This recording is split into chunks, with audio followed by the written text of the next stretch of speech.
डोंबिवलीच्या नववर्ष स्वागत रथयात्रेत रवींद्र चव्हाणही सहभागी झाले। डोंबिवलीतील फडके रोडवर नववर्षाचं उत्साहात स्वागत करण्यात आलं। मराठी माणसं आणि परप्रांतीयांमध्ये वाद होणं चुकीचं असल्याचं यावेळी रवींद्र चव्हाणांनी म्हटलंय।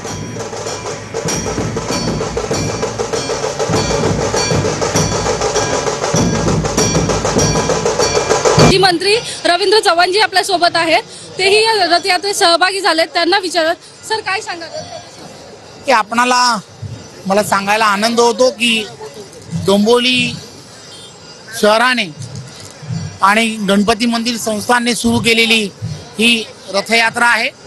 या रथयात्रेच्या निमित्ताने आपल्याला डोंबिवलीमध्ये हिंदू वर्ष आणि त्याचबरोबर हिंदू संस्कृतीचं जतन व्हावं या दृष्टिकोनातून 27 वर्षा अगोदर गणपती मंदिर संस्थांनी ही संकल्पना मांडली आणि आज पूर्ण जगभरामध्ये या रथयात्रा सर्व ठिकाणी सुरू झालेल्या आहेत। सर, मराठी भाषेला अभिजात दर्जा मिळालाय, पण डोंबिवलीमध्ये अनेक मराठी आणि इतर असे वाद होत आहेत, तर त्याबद्दल काय सांगाल? खरं तर हे अत्यंत चुकीचं आहे आणि आम्हाला पूर्ण खात्री आहे की डोंबिवली शहरामध्ये असे कुठेही वाद होत नाही। Thank you sir. कॅमेरामॅन गणेश आर्टेसह भाग्यश्री देशपांडे, TV9 मराठी, डोंबिवली।